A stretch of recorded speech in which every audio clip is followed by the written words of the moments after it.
nadadagdagan. Bakit siya hindi nadadagdagan? Kasi minsan hindi tayo nangangarap eh.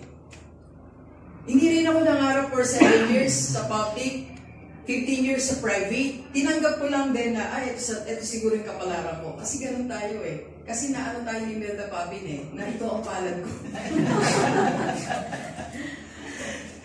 Nadala kasi tayo ng kanta eh. Yung magtitiis ako hanggang dulo. Di ba nung mali tayo sinasabi, magtiis ka ng magtiis, mamaluktot ka ng mamaluktot. Sabi ko isang araw, ma'am, nagising na lang ako. Sabi ko, ayoko na magtiis. So, I want to increase my income. So, kung gusto mo na 6-figure income, kaya natin. Dok, paano? Later, mamaya pag-usapan natin. But the reality, first reality, you can control your cash flow. Agree? Yes. Okay? So, kung gusto mong padagdagan ka ngayon ng 10,000 a month, kaya natin.